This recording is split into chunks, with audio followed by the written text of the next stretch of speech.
Leerlingen Rijland geven groep 7 les over pesten. Nieuw coalitieakkoord is bereikt.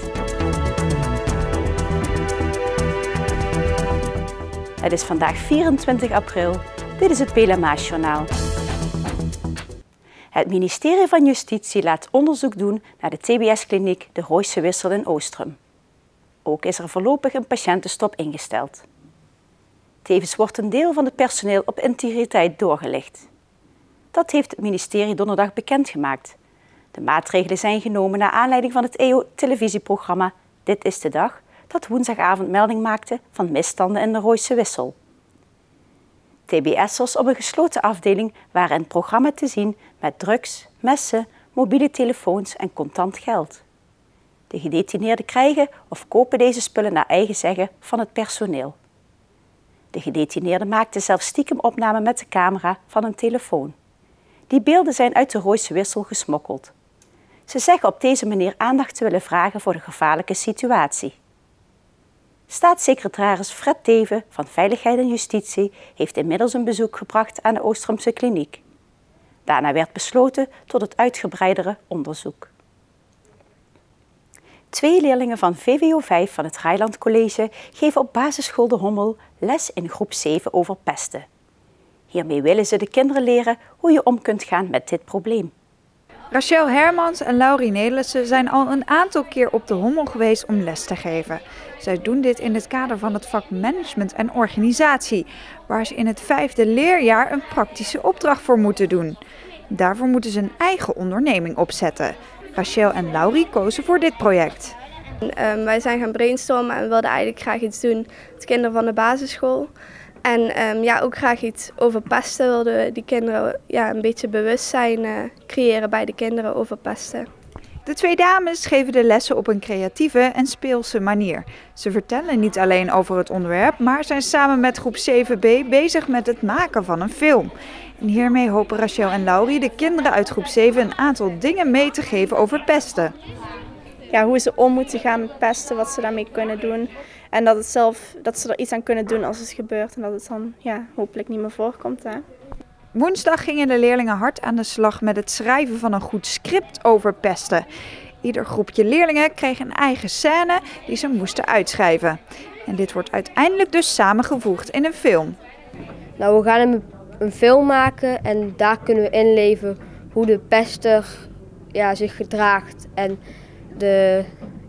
die gepest wordt, hoe die zich voelt. Heb jij zelf wel eens gepest of ben je wel eens gepest? Nou, eigenlijk niet. Ik ben wel eens een beetje geplaagd, maar dat vond ik niet zo erg. Stel nou dat je dadelijk iemand ziet die echt gepest wordt, wat doe je dan? kan ik voor hem opkomen en ik weet nou op welke manier. Jullie hebben zojuist een les gehad van 2 dames van het Rijland College.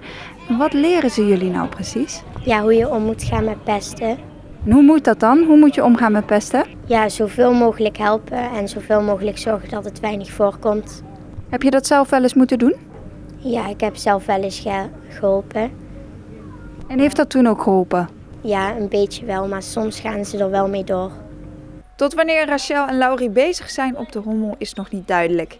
In hun meivakantie werken zij het script uit. Hierna wordt de film opgenomen waarin de leerlingen van groep 7b zelf een rol spelen. Er voltrekt zich de komende maanden weer een reorganisatie in het gemeentehuis. Precies 10 jaar nadat de vorige werd afgesloten. Het grote verschil is dat nu niet de volledige structuur op zijn kop wordt gezet. In mei 2004 werd het aantal afdelingen gehalveerd, van 14 naar 7. Het doel is evenwel hetzelfde.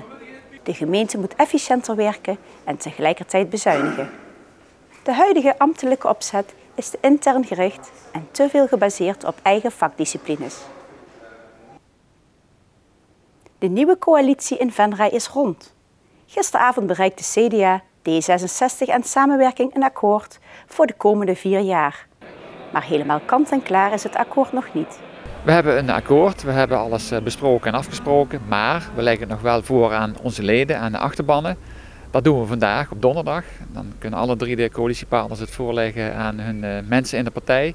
En dan krijgen we het definitieve groene licht. Dus er is witte rook om het zo te zeggen, maar definitief witte rook weten we morgenochtend om 9 uur. De verwachting is echter niet dat de leden het akkoord zullen afkeuren. De coalitie is in een maand tijd gevormd. Er waren geen grote obstakels tussen de partijen.